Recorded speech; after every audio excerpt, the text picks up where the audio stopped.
nos cadets qui vont se faire former au niveau des modules SAP. D'abord, il y aura la réputation du Cameroun, parce que chaque année, il y a ce que nous appelons SAP académique, qu'on organise toujours dans chaque pays, où la crème des crèmes des enseignants au niveau de l'informatique de gestion se retrouve et échange. Cette année, ça a eu lieu à Dresden, et nous avons pu faire inviter 2 enseignants de l'université catholique. D'abord, le mot Cameroun est connu, l'université catholique est connue, et ce qui est sûr et certain, c'est que d'autres vont suivre. Maintenant, ceux qui participent au programme des alliances universités SAP, ce n'est pas forcément pour devenir après des experts SAP.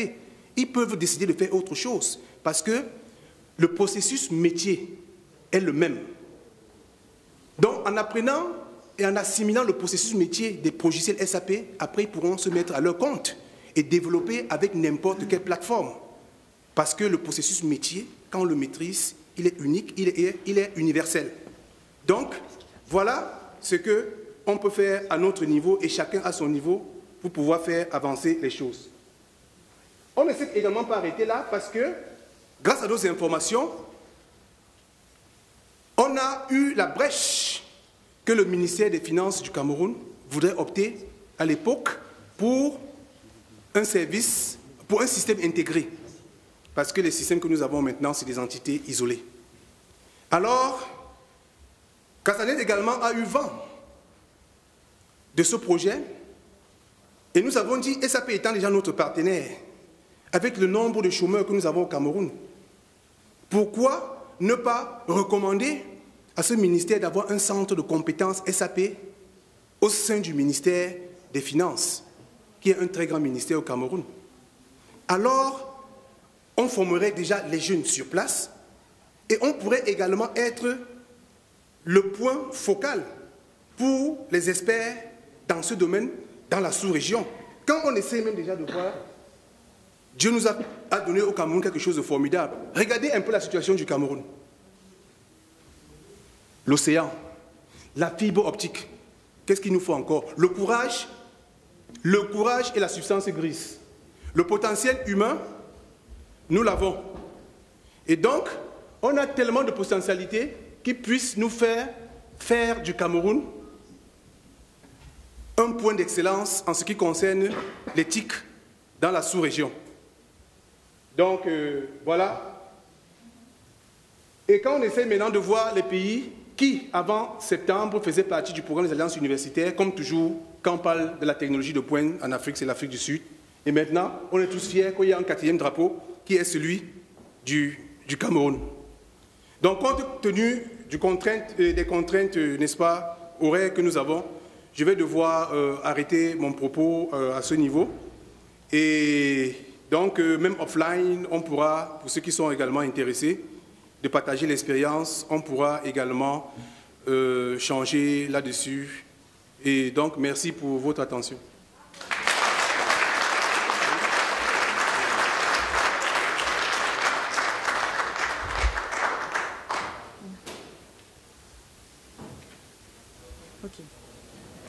J'ai pour instruction de prendre juste une question. Donc, je vais donner la...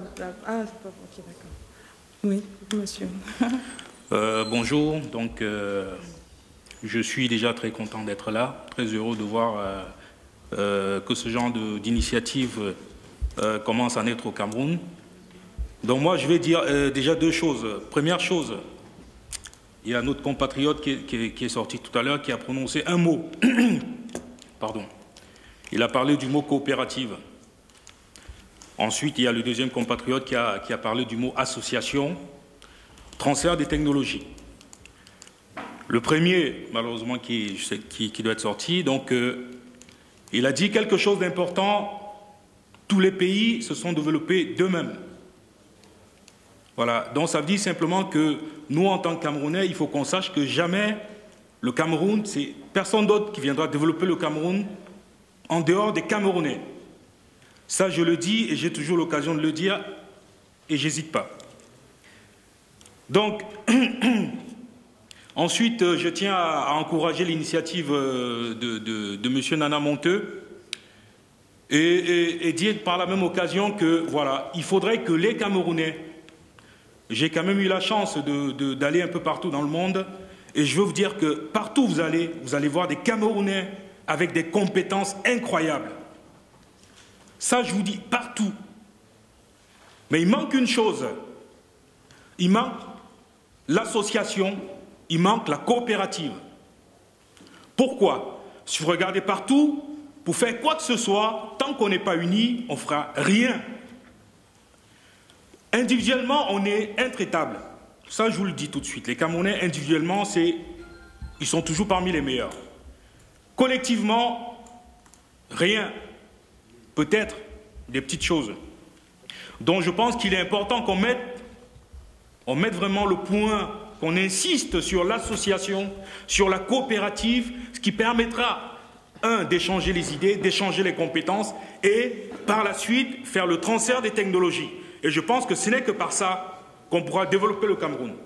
Voilà, donc j'encourage encore notre compatriote et des messieurs comme lui, il y en a plusieurs, et il faut juste qu'on essaie de s'interconnecter et échanger tout ce qu'on a. C'est valable dans le domaine technologique, dans le domaine de l'agriculture, dans tous les domaines. Voilà, c'est ce que j'avais à dire.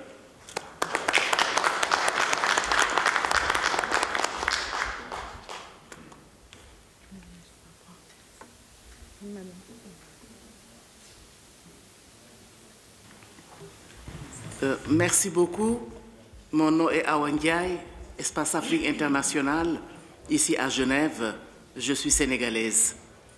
Je vous félicite, en tout cas, pour cette opportunité d'échange sur l'expertise africaine en général, camerounaise en particulier. J'aimerais partager tout simplement une information. Peut-être que M. Monteux est au courant.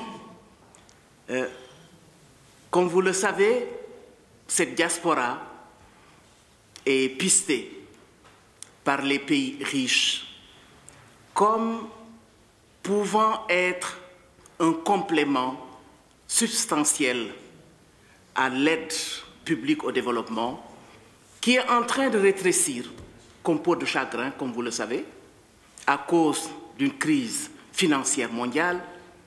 Et l'heure est de parler de migration et développement.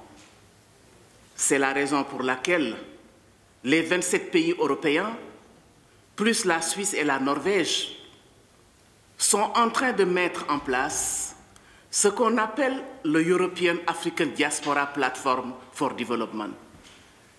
On a eu une première conférence, The First Expert Meeting, à Francfort.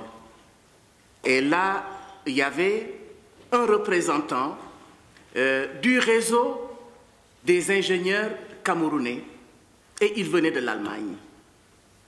Donc, ce European African Diaspora Platform for Development, nous sommes invités par l'Europe à mettre ce networking de toutes les diasporas africaines et comme pays pilote, par hasard, ils ont choisi le Cameroun pour l'Afrique centrale, le Sénégal pour l'Afrique de l'Ouest, l'Éthiopie pour l'Afrique de l'Est, l'Angola pour l'Afrique australe.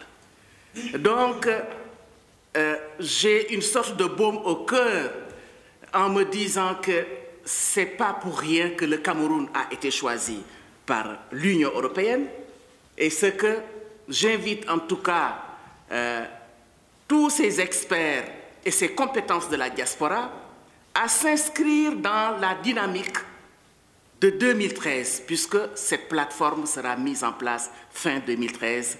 Et je crois que le Cameroun aura un très grand rôle à jouer, parce que, ayant été choisi comme pays pilote pour l'Afrique centrale. Je vous remercie.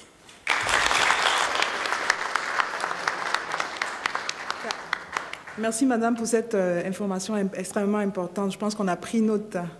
Donc, Monsieur Franck Mignat va nous informer de la suite, la suite du programme.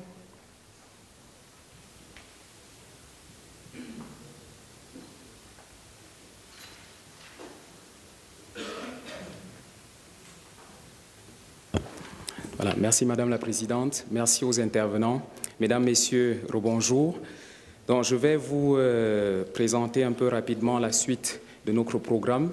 Hier, les travaux ont été très denses et effectivement, il y a eu quelques décalages au niveau de l'agenda, mais ce n'est que richesse parce qu'on a permis aux uns et aux autres de s'exprimer véritablement. Donc aujourd'hui, on va passer à une autre formule d'oratoire qui ne sera plus simplement l'exposition d'idées, mais plutôt une confrontation de points de vue. Ce sont les panels de discussion, les tables rondes qu'on a prévues pour vous. Alors, vous les avez dans l'agenda remanié. Donc, vous avez la table ronde 2 qui va suivre partenaires économiques, comment investir en Afrique.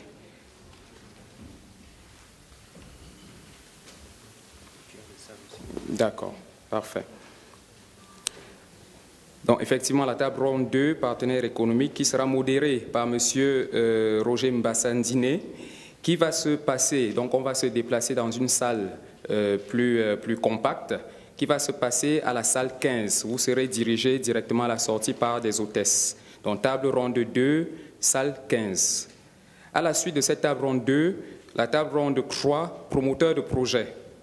Quel projet, dans quel domaine? Gestion de projets économiques et sociaux vers l'Afrique. Modéré par Mme Suzanne Ebelin, présidente du Conseil des sages de Casanet. La table ronde 3 aura lieu à la salle 18. Table ronde 3, salle 18.